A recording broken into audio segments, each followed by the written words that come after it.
Hi, here is one way society tells us over and over again of its hatred for women. It is very simple. It is in our culture and tradition.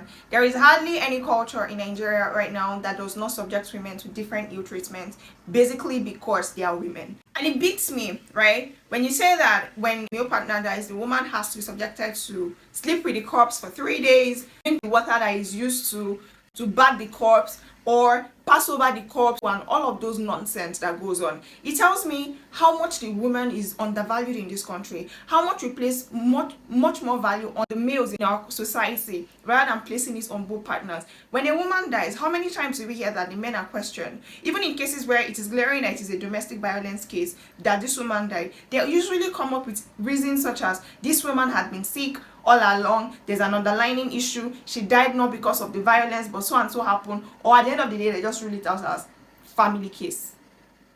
So it tells me over and over and over again that for us to attain gender equality, we need to scrap out our culture. But they're not going to do that. You know why? Because they hate women. Men are never going to take their responsibility for their own irresponsible actions, because what? We end up blaming women, even in situations where it is glaring that the man is our fault. Or situations where a man dies and all of a sudden the partner that they've been divorced from or separated from is now all of a sudden expected to come back and take care of this person. Why?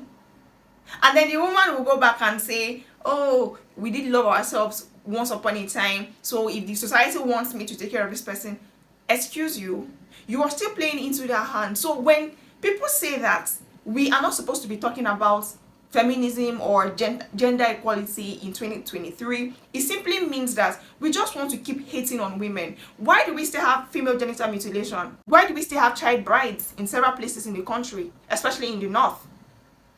If you cannot see for yourselves that all of these things that we term culture and tradition simply means or simply showcases our hatred for women, then there's something absolutely wrong with you.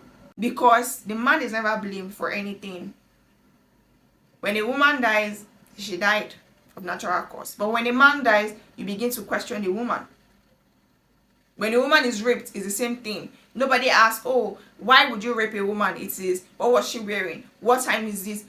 Are we ever going to get to that point where we scrap culture and tradition because those culture and tradition are made to punish or ill-treat women? Are we ever going to get to that point where we ask the hard questions? These culture and traditions, why were they put in place in the first place? To checkmate whether the woman is being promiscuous or not.